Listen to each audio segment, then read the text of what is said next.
अवसर पे हम सभी ने धूमधाम से प्रातःकालीन कार्यक्रम संपन्न किया और अब हमारे पास अवसर है कि अपनी अपने जिज्ञासाएं मुनिवर के चरणों में रखेंगे। उनके मुखारविंद से उसका हमें समाधान भी मिलेगा। अपनी अपनी जिज्ञासाओं के साथ में तैयार रहेंगे। सर्वप्रथम आ रहे हैं काका जी। नमोस्तु महाराज जी। हम लोग अहिंसा के पुजारी हैं और आचार्य श्री ने एक बार बच्चियों को प्रतिभाशाली बच्चियों को संबोधित करते हुए कहा था कि हमें जो है दिन में पढ़ना चाहिए और रात में मनन करना चाहिए, क्योंकि रात में हिंसा होती है, जो लाइट वगैरह अपन जलाते हैं उससे जीवों की विराधना होती है। और लेकिन हम सामान्यता देखते हैं कि हम जो है आरती जो है रात में ही करते हैं और उसमें बहुत सारे तृषजीवों की हिंसा होती है, विशेषकर वर्षा के सीजन में या जब गर्मी ख़त्म होती है और वर्षा शुरू होती है तो उस समय बहुत सारे तृषजीवों की हिंसा होती है। तो ये कहाँ तक उचित है रात में? देखिए, रात्रि में आरती करने का नहीं कहा, संध्या काल में आरती करने के लिए कहा। संध्या काल का समय कौन सा है? अभी जो कौन सा काल चल रहा है? ये चल रहा है संध्या काल। तो संध्या काल में सांझ होने के पहले पहले, है ना, और सांझ हो गई यानी शाम हो गई, करीब करीब 1 घड़ी तक अपन उसको अत्याधिक रात्र जैसे जैसे बढ़ती है वैसे वैसे जीवों की उत्पत्ति होती है। इसलिए अत्याधिक रात्रि में आरती करने के लिए निषेध किया है। संध्या काल में अगर आप करते हैं तो कोई बाधा नहीं है। दूसरी बात जो कही कि आचार्य जी ने जो कहा रात्रि में पढ़ने के लिए, रात्रि का अर्थ है अर्धरात्रि। कई बच्चे आज के समय में आदत उनकी खराब क्या हो गई कि सही पढ़ने का काम काल है 7 बजे से लेकर के 10 बजे तक, है ना। उसके बाद शयन काल है। उसके बाद क्या होता है? शयन काल होता है। और प्रातः काल ब्रह्म मुहूर्त में जल्दी उठ करके अध्ययन करना, ये सही पढ़ने वाले विद्यार्थियों का लक्षण। और उसमें तो ऐसे अर्धरात्रि में जाग करके पढ़ना, उससे उनका निषेध किया है। रात्रि में उस समय चिंतन मनन आदि करो, जो अपन ने याद किया है उसको स्मरण करो, ये काम करने के लिए है। तो आरती की बात जो है वो संध्या काल में करने में कोई बाधा नहीं है। अत्याधिक रात्रि में करना निषेध फर्क है। ठीक है। नमोस्तु महाराज जी। मेरा प्रश्न थोड़ा अलग हटके है। आचार्य श्री के संघ में पहले से चतुर्मास डिक्लेयर नहीं होता है, एंड टाइम तक होता है। तो और बहुत से संघ हैं जो पहले डिक्लेयर कर लेते हैं, तो वहाँ की समाज को मालूम हुआ कि हमको यहाँ करना है तो पहले से व्यवस्था हो जाती है।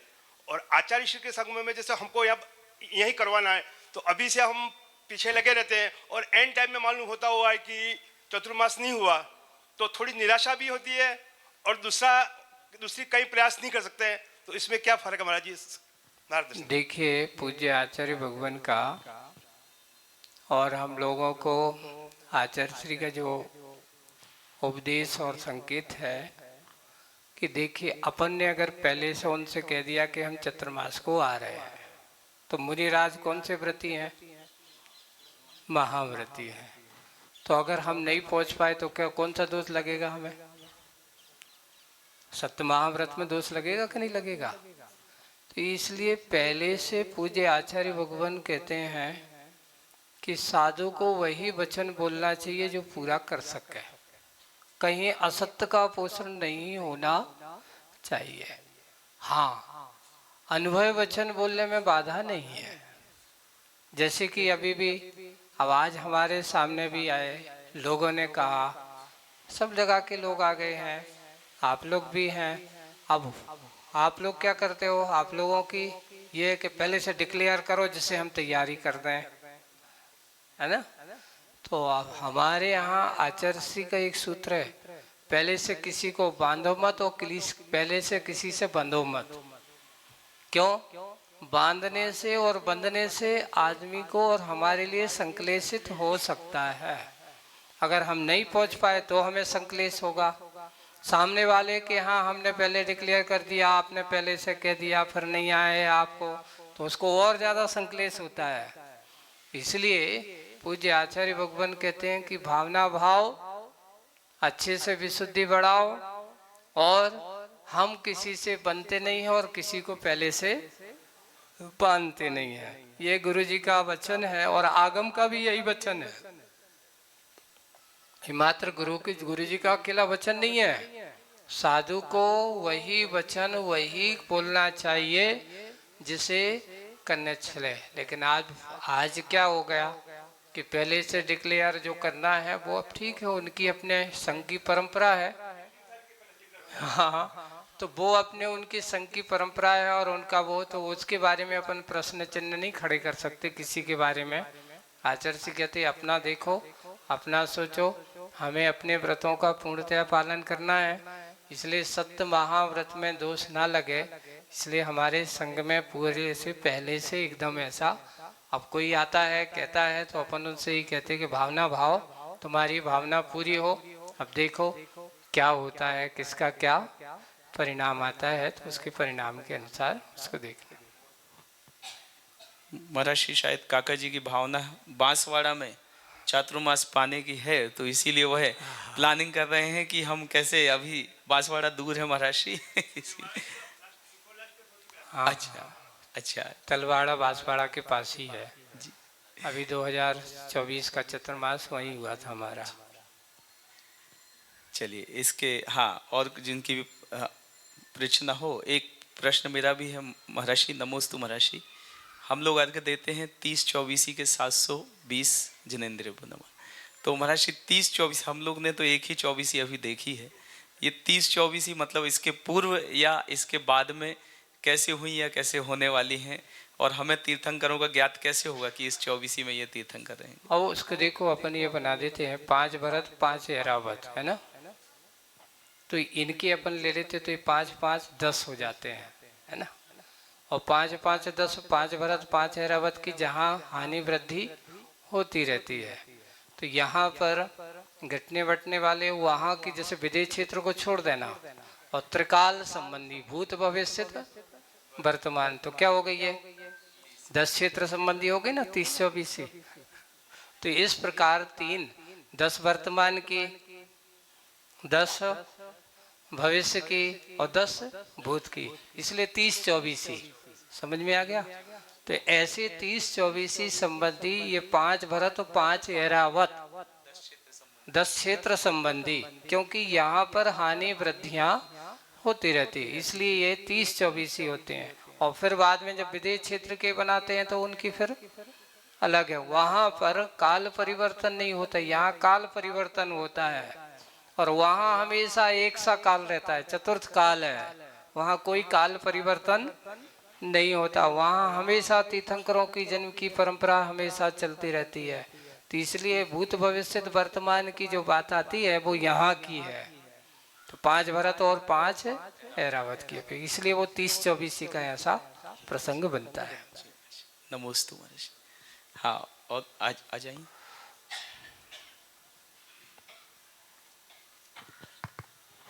नमोस्तु महाराज जी। अभी जैसा कि पंच कल्याणक में महाराज जी ने बताया था कि तीर्थंकर स्वयं दीक्षित होते हैं, तो ऐसे में महाराज जी सूर्य मंत्र का क्या महत्व और इतिहास है? देखो, तीर्थंकर जो होते हैं महापुण्यशाली होते हैं, वो कभी, उनको एक और है, वो किसी दूसरे के यहाँ जाकर के दीक्षा नहीं लेते, और दूसरा एक और है स्वयंभू होते हैं, है ना, स्वयंभू। तो ये उनके व्यक्तित्व और उनके जीवन चरित्र का कथन है। लेकिन अपन जो पंच कल्याणक करते हैं, है ना, ये स्थापना निक्षेप से करते हैं। किसमें? अपन ने एक प्रतिमाओं में। तो इस प्रतिमाओं में अपन पूरे के पूरे सारे के सारे गुणों का आरोपण करके संस्कारण करते हैं। तो सूर्य मंत्र जो है केवल ज्ञान की क्रिया का एक प्रतीक है ना। तो हमारे अरहंत अवस्था को प्राप्त कराने केवल ज्ञान कल्याणक के दिन जो सूर्य मंत्र अकेला नहीं है, और भी मंत्रों की स्थापना की जाती है। चंद्रकला भी होता है, सूर्यकला भी होती है, प्राण प्रतिष्ठा भी होती है, सलाका, तो और भी बहुत सारे ऐसे मंत्रों का जाप आदि किया जाता है उसको प्रतिष्ठित करने के लिए। तो उनमें स्थापित करना और स्थापित करके भगवान की प्रतिष्ठा करना, तो ये सूर्य मंत्र केवल ज्ञान कल्याणक का प्रतीक है, भगवान के संपूर्ण ज्ञान का द्योतक होता है। उसमें प्राण प्रतिष्ठा मंत्र भी होता है कि ये सोच लेना चाहिए कि जैसे एक जीवित अवस्था जैसा है, हमारे सामान्य मूर्ति होती है तो आप उस पर कैसे भी रख देते तो आपको विकल्प नहीं होता, लेकिन जब प्रतिष्ठा हो जाती है तो आपके भगवान नीचे जमीन पर या यदवा तदवा नहीं बैठ सकते। जैसे एक प्रतिष्ठित जीवित व्यक्ति का स्वरूप होता है कि उसके लिए अपन विशेष रूप से ध्यान रखते हैं, वैसे ही पंच कल्याणक में जो प्राण प्रतिष्ठा मंत्र आदि जब हो जाता है तो उस समय उस प्रतिमा का स्वरूप ऐसा होता है जैसे कि एक जीवित आत्मा का स्वरूप हो, क्योंकि स्थापना निक्षेप से उस जीव के व्यक्तित्व को हमने उसमें स्थापित किया है और उसके व्यक्तित्व को मान करके हम उसकी पूजा आराधना करते। इसलिए सूर्य मंत्र है, प्राण प्रतिष्ठा मंत्र आदि एक व्यक्तित्व को स्थापित करने जैसा है, तो अपने जैसा समझना चाहिए उनको। नमस्ते। चलिए, हाँ आएंगी आकांक्षा जी। महाराज जी के चरणों में 13 बार नमोस्तु। महाराज जी, ऐसा बोला गया है कि स्त्री पर्याय मायाचारी करने से मिलती है और स्त्री पर्याय का छेदन करना बहुत कठिन होता है। जिन्होंने आरी का व्रत ले लिया है तो वो तो अपना कल्याण कर ही रहे हैं, लेकिन हम जैसे जो ग्रस्त हैं, जो ऑफिस का वर्क कर रहे हैं, तो हम लोगों को ऐसा क्या करना चाहिए कि हमारा मतलब स्त्री पर्याय का छेदन हो और हम अपना कल्याण कर सकें और अंत में हमारा समाधि मरण हो, मतलब पंचम गुण स्थान हम लोग धारण कर सके। इसके लिए क्या भावना बनाना चाहिए और क्या करना चाहिए? हाँ, ये बात तो आगम में लिखा है। देखो, पर्यायगत विशेषता होने के कारण से, बैठ जाओ कोई दिक्कत नहीं। और उसमें लिखा है कि ऐसा नहीं कि पुरुषों में मायाचार नहीं होता, पुरुषों में भी मायाचार होता है, लेकिन स्त्री पर्याय में भी मायाचार की बहुलता देखी जाती है। और मायाचार आदि देखो राग रूप है, समरण्य रूप है। स्त्री पर्याय के आश्रव के कारण में लिखा है कि स्त्री वेद का आश्रव का कारण क्या है, तो उसमें लिखा गया अति राग, अति श्रृंगार के भाव, अपने आत्म रूप आदि को अच्छा बनाने का भाव, ये स्त्री पर्याय के आश्रव के कारण बताए हैं। अब उसमें भी दूसरों को दिखाने के भाव, आज अपन ये सोचते हैं कि हमारे स्त्री पर्याय का परिवर्तन कैसे हो, तो उसके बारे में कहा गया कि सीता के जीव का उदाहरण देखो।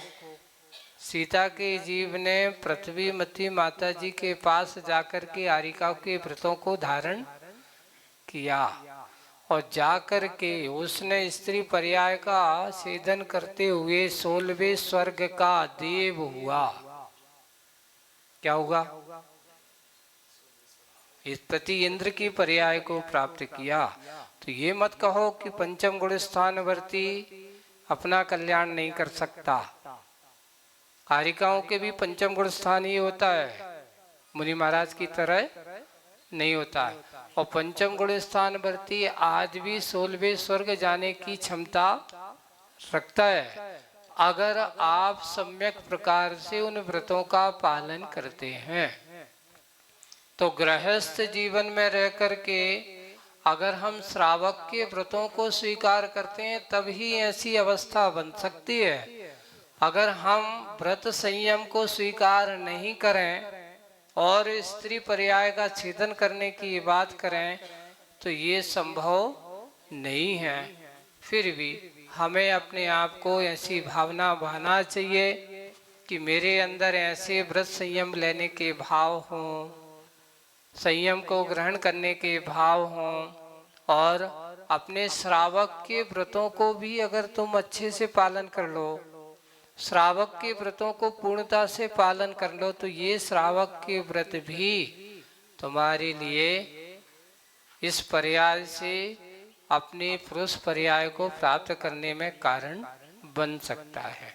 तो अच्छे से हमें श्रावक के व्रतों को भावना तो यही भावना चाहिए कि उत्तम स्त्री पर्याय में अगर सबसे बड़ा कोई उत्कृष्ट पद है तो आरिका का ही होता है।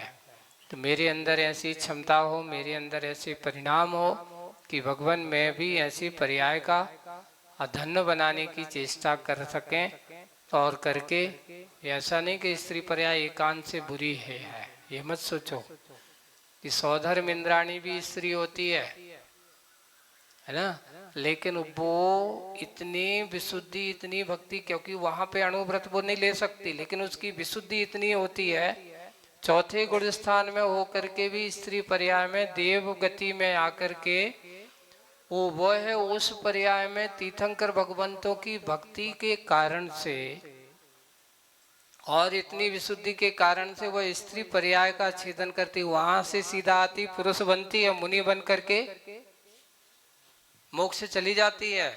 ये सोचिए कि सौधर्मेंद्र के कार्यकाल में उनकी कई उसमें संख्या दी है, नील प्रमाण है, क्या होती, सची इंद्राणियां मोक्ष चली जाती, स्वधर्मेंद्र बैठा रहता है। तो इसलिए एकांत से अपन को ऐसी भी विशुद्धि, तो इसमें विशुद्धि विशेष भावना रखती है, अगर वो है तो आपकी भी पर्याय का विच्छेदन होने में कोई देरी नहीं लग सकती। चलिए अगली प्रश्न के लिए दीदी जी आ रही हैं।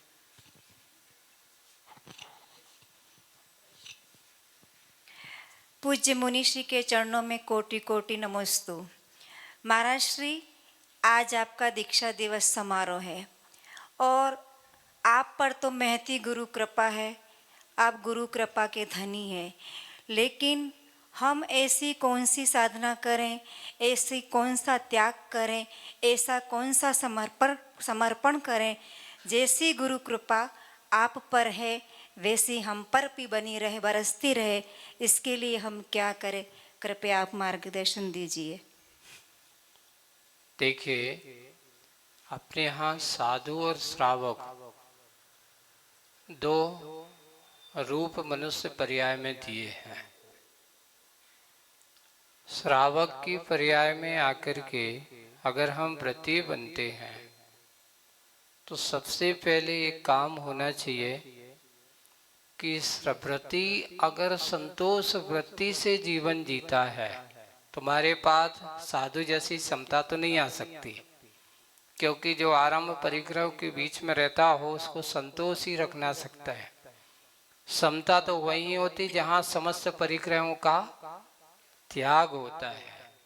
तो आप लोगों को जितना बन सके अपने जीवन को वैराग्यमय बनाते हुए संतोष वृत्ति, अपने आप को सीमित कर लेना, अपने आप को समेट लेना कि मुझे कोई चीज की आवश्यकता नहीं है। इसलिए श्रावकों के लिए परिग्रह प्रमाण व्रत भी कहा, 5 अणु व्रतों में।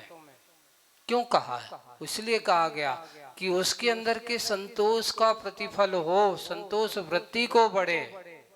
जितनी जितनी उसकी संतोष वृत्ति बढ़ेगी उतना उतना उसका वैराग्य भाव भी बढ़ेगा, और वैराग्य भाव जिस दिन बढ़ता चला जाएगा वही श्रावक की पर्याय में सबसे बड़ा आत्म काल कल्याण का मार्ग प्रशस्त करने में कारण। इसलिए कोशिश यही करो कि अपने आप को ज्यादा अपेक्षाओं में मत डालो, ज्यादा परिग्रह की आसक्ति में मत डालना। कोशिश करो कि जितना बन सके कम से कम परिग्रह में अपना जीवन व्यतीत करना। यही श्रावक की पर्याय का सबसे श्रेष्ठ कार्य है, यही कल्याण का कारण हो सकता है। संतोष वृत्ति को धारण करना ही श्रावक के लिए साधना का सबसे बड़ा कार्य है। नमोस्तु महाराज जी।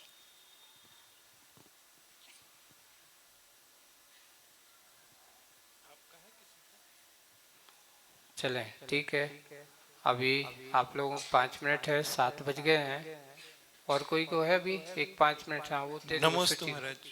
हाँ तुम, हाँ बोलो बोलो, तुम बोलो। महाराज जी, मेरा प्रश्न ये है कि घातीय कर्म और अघातीय कर्म में क्या अंतर है, और अघातीय कर्म क्या हम कभी भी ऐसे नष्ट नहीं कर सकते पहले? देखिए, पहले कभी भी घातिया के बिना घातिया का नष्ट होना संभव नहीं है। जैसे कि आपको एक बहुत अच्छा उदाहरण आचार्य श्री देते थे कि पेड़ हरा भरा किस कारण से है, तो बोले कि जमीन में जब तक उसकी जड़ें जमी हैं तब तक पेड़ का हरा भरापन रहेगा, है ना। तो सबसे पहले अगर उस पेड़ के हरेपन को समाप्त करना हो तो क्या करना पड़ेगा?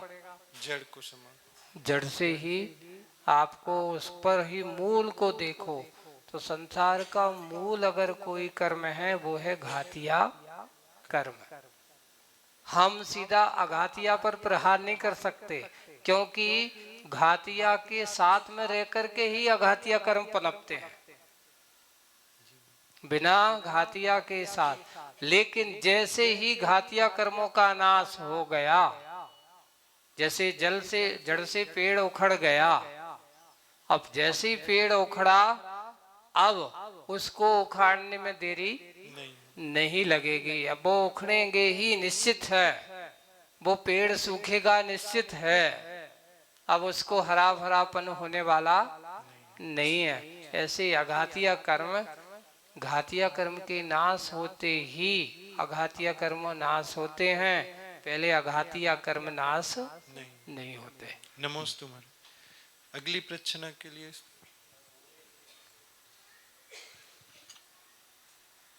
नमोस्तु महाराज जी, नमोस्तु महाराज जी, नमोस्तु महाराज जी।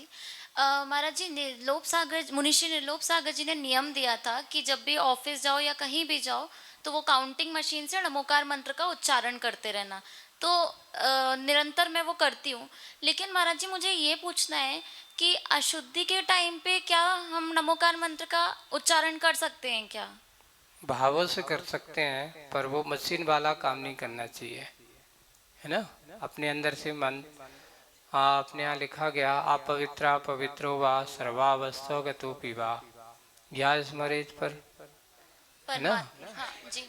ध्यायत पंच नमस्कारम, है ना, सर्व पाप प्रमुच्यते, कि ऐसे पंच परमेष्ठी का ध्यान करना। ध्यायत शब्द दिया है तो अर्थात मन में जाप यानी ध्यान करना, यही पंच परमेष्ठी के लिए कारण है। अशुद्धि के समय में जाप रूपी जैसे काउंटिंग आदि का काम नहीं करना चाहिए। नमोस्तु महाराज जी, नमोस्तु महाराज जी, नमोस्तु। मेरा प्रश्न ये है कि स्त्री का पर्याय का छेदन कैसे कर सकते हैं? अब तुम लेट आई, तुम्हारे पहले इससे पहले बता दिया हमने, इसलिए सबसे पहले तुम्हारे लिए अगर करना है तो सबसे पहले तुम बड़ी होकर के आरिका बनना। क्या बनना? आरिका। माता जी बनना है कि नहीं बनना है? माँ। नहीं बनना है क्या? अभी डॉक्टर बनना है कि इंजीनियर बनना है? माता जी। माता जी बनना है। तो जब तुम बनोगी और बन करके बड़े होंगे, बड़े होकर के अच्छी तप साधना करोगे, साधना करके अंतिम समाधि मरण करके जब स्वर्ग में जाओगे तो वहां देव बनोगी, तो अपने आप स्त्री पर्याय का क्या हो जाएगा? छेदन। छेदन हो जाएगा। मैंने इसलिए तो पहले ही कर दिया है। अच्छा चले, अच्छी बात। पूज्य मुनिश्री के चरणों में मेरे परिवार का कोटिशा नमस्तु। मुनिश्री, जब आप घर से निकले और ब्रह्मचार्य व्रत धारण किया और आपकी ड्रेस चेंज हुई वो भी हमें देखने का अवसर मिला, आपकी शुल्लक दीक्षा हुई वो भी हमें देखने का अवसर मिला, आपकी एल्लक दीक्षा हुई वो भी हमें देखने का अवसर मिला, और जब आपकी मुनि दीक्षा हुई वो भी हमें देखने का अवसर मिला। और आज पूज्य मुनिश्री का 28वां मुनि दीक्षा समारोह भी हमें मनाने का अवसर मिला। पूज्य मुनिश्री, जब आपकी दीक्षा हुई आचार्य श्री ने आपके ऊपर ऐसे कौन से संस्कार दिए सबको एक साथ एक जैसे ही दिए जाते हैं या अलग अलग दिए जाते हैं, लेकिन आपके अंदर जो संस्कार दिए हैं आप इतने सहज सरल स्वभावी और वात्सल्यमयी है, ऐसा क्यों? मेरी शंका का समाधान कीजिए। ओ देखिए, संस्कार गुरुजी महाराज जिनको देते हैं सबको एक सा ही देते हैं। अब अंतर है लेने वाले की विशुद्धि कितनी है, किसकी है। तो ये सारा का सारा व्रत वही है, जैसे कि आपको किसी ने पैसे दिए, अब आपको उपयोग कैसे करना है आपके हाथ में है। वैसे ही व्रतों को लेने वाला आचार्य श्री बार बार हम लोगों से कहते, मेरा काम सिर्फ देने का है, आपको संकल्प कराने का है, पालन करने का काम किसका है? आपका है। ऐसे ही आप सब लोगों को भी यही कहना चाहिए। पूज्य आचार्य भगवान हमेशा एक सूत्र देते थे कि जितनी जितनी तुम अंदर की विशुद्धि बढ़ाते चले जाओगे, उतने उतने तुम्हारे ये व्रत संयम अपने आप फलीभूत होते चले जाएंगे। साथ साथ एक और है, इस मार्ग में कसायों को स्थान नहीं है। जो व्यक्ति कसायों को लेकर के मोक्ष मार्ग पर चलता है, उसके लिए कभी मोक्ष मार्ग के सही वैराग्य के फल वैराग्य का स्वरूप आ ही नहीं सकता। कोशिश यही होना चाहिए कि जितना बन सके अपने आप के कसाय रूप परिणामों को शांत रख करके ही लोभ लालच से परे, ख्याति पूजा लाभ से परे, कोई अपेक्षा उपेक्षा की अपेक्षा ना रखे। यही मोक्ष मार्ग का सही स्वरूप है और हमें ऐसे स्वरूप के पर ही चलने वाला, इसमें गुरु महाराज की कृपा, उनका ही फल है। उन्होंने जो दिया है अपन ने लिया है, अब उसका उपयोग हमें कैसे करना है। तो यही भावना भाता हूँ कि भगवान जितना बन सके अपने अंदर के राग को कम करके अपने अंदर के वैराग्य भाव और कसाय भावों को कम, वैराग्य भाव बढ़ाते हुए कसाय भाव ना हो, ऐसा मन में विचार सतत करते रहना वाला ही सच्चा साधक बन सकता है।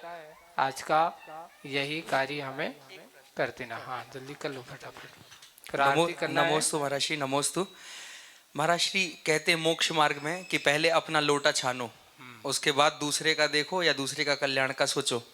तो महाराज श्री हमें विडंबना थोड़ी सी ये है कि हम लोग कुछ कार्य करता है, हम लोग तो कार्य में ही लगे रहते हैं महाराज श्री। कई बार अनुष्ठान अगर होते हैं तो कई बार सम्मिलित भी नहीं हो पाते महाराज श्री।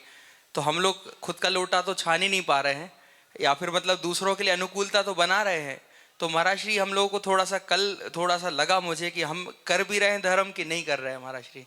देखो आप लोग ये सोच थोड़ी सी गलत हो रही है हमारी। आप ऐसा क्यों कह रहे हो कि हम अपना लोटा नहीं छान रहे हैं, लेकिन छानने का तरीका अलग है हमारा।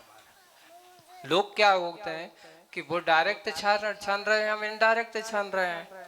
हम धर्म ध्यान कर रहे हैं, लेकिन हमारा ये भी भाव है कि दूसरा भी अच्छे से क्या करे, धर्म ध्यान करे। इसलिए कार्यकर्ताओं को कभी ये नहीं सोचना चाहिए कि हम तो काम में ही लगे रहते, काम में लगे रहते। नहीं, काम भी अपना बहुत जरूरी है। कार्यकर्ताओं को भी अपना कर्तव्य आदि करते हैं। कोई भी साधु समागम होता है, भैया वृत्ति भी एक बहुत बड़ा कर्तव्य माना जाता है। ये भी हमारे धर्म ध्यान का एक अपूर्व अंग माना जाता है। काम नहीं कहो उसको, हम कहो अपना कर्तव्य का कार्य कर रहे हैं। तो ये कर्तव्य भी हमारे धर्म ध्यान का साधन होता है, उस साधन को करते चले। आज बस इतना ही। बोलिए परम पूज्य आचार्य गुरुदेव श्री विद्यासागर जी महाराज। मुनि श्री अजित सागर जी महाराज जी की जय।